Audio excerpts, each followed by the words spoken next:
Welcome to this video on setting up Freemax Weight Releasers with Bench Blokz. All these steps apply to using our weight releasers without Bench Blokz, so feel free to use this guide to set up your Freemax Fitness weight releasers. Step 1 is to check for proper safety arm position. After determining which bench block you will be using and mounting it to the bar, you will need to test the height of your safety spotter arms. Position yourself under the bar and obtain your normal bench setup. Lower the bar to your chest so that the bench block makes contact. Take note of the clearance between the bar and the safety spotter arm. There should be clearance under the bar, but not so much that you are injured if you fail a repetition. After determining the appropriate safety spotter arm position, re-rack the bar. For step 2, we will move both spotter arms up 2 inches. This gives us a stable platform to set up the weight releasers at a known height above our working height.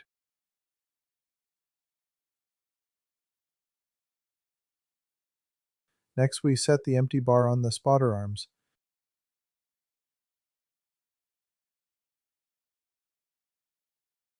Actual setup begins by hanging one of the weight releasers from the bar with 15 to 20 pounds on the weight pin.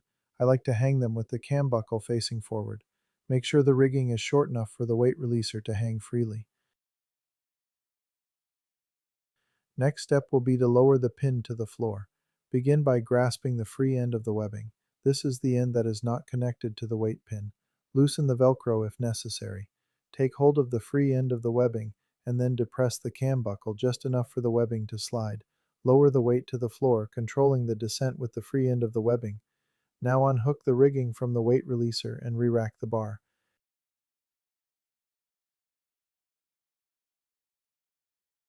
At this point, it's a good time to move the spotter arms back down to their original working height.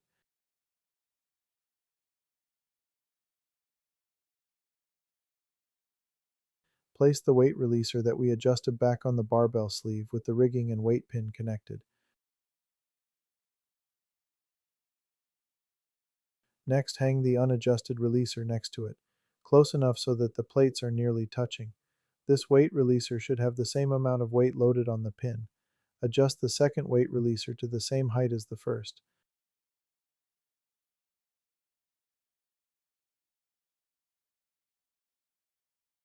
Both releasers are now the same length. Now it's time to separate them and test. Place one weight releaser on each end of the barbell, keeping in mind that it should be spaced far enough away from the rack for clearance. Usually a hand width or so will suffice. Use the same spacing on the other end of the bar.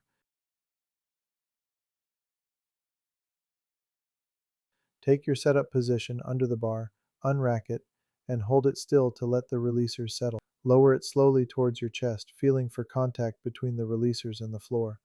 Our goal with the bench blocks is to contact the chest with the block, while just having the releasers contact the floor. If there is a gap between the block and your chest, make a mental note. We will need to shorten the releasers, as is the case here. If they fail to release, or you must excessively cave your chest for them to release, they need to be lengthened. If you need to make an adjustment, move both releasers back to one side of the bar. We will shorten the rigging to lower the release point. In this case, roughly the thickness of a 10-pound plate. We pick one set of rigging to shorten, using the plates on the other releaser as a guide. Then set the other rigging to match.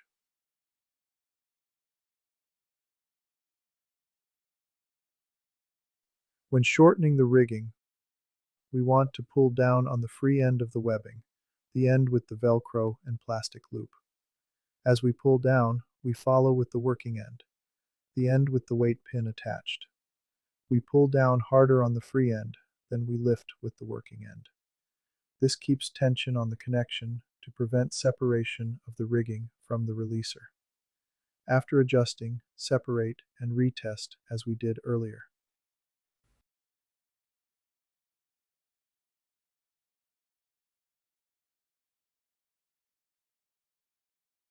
For our setup today, we want the block to engage the chest, and then only need a small cave to release the weight. This setup works for full range of motion without a block as well. You can set the weight to release at any point above that if you want to press without chest recoil. The bench block gives you a firm stopping point and blocks full range of motion.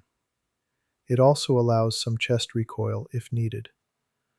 Once you have selected the rigging length, it can be marked or measured and recorded.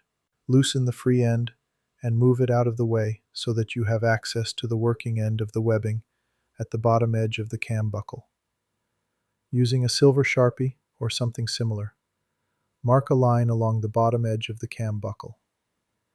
It can also be marked with athletic tape or colored electrical tape.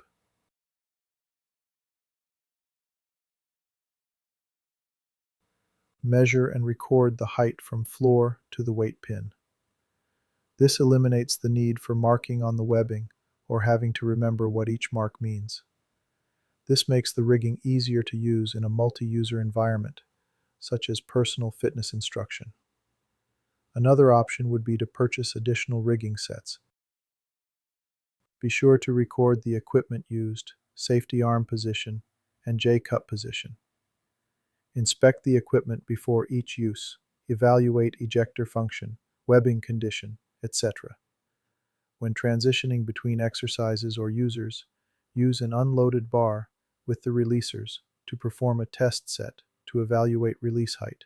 Prior to any use, ensure the floor is clear under the releaser and that there is clearance between the releaser and the equipment. Weight releasers take practice to use. They recruit more stabilizing muscles and introduce a level of difficulty. You wouldn't load a bamboo bar with your max weight and expect to perform, would you? Controlled motion and tactile feedback are what ensure simultaneous release. This requires repetition and practice. When first starting, practice with the releaser set so they are long enough to touch down for every repetition. This builds muscle memory so you are moving the bar parallel to the floor for each repetition. Slow down, touch, pause, and press back up. You don't have to drop the releasers on every set. You can keep them on just to build stability. As you progress, you can add weight to the bar or the releasers. This will depend on your intended function of the releaser, whether it be for a partial heavy negative or as a drop set. The adjustability of the weight releaser allows for full range of motion. You can see with increasing weight on the bar, the pendulum effect of the releaser decreases, as you would expect. You want enough weight on the releasers for tactile feedback as they contact the floor. I usually have at least 15 to 20 pounds on each releaser. For exact loading of the pins, I use change plates and a cheap fish scale to weigh the entire releaser setup.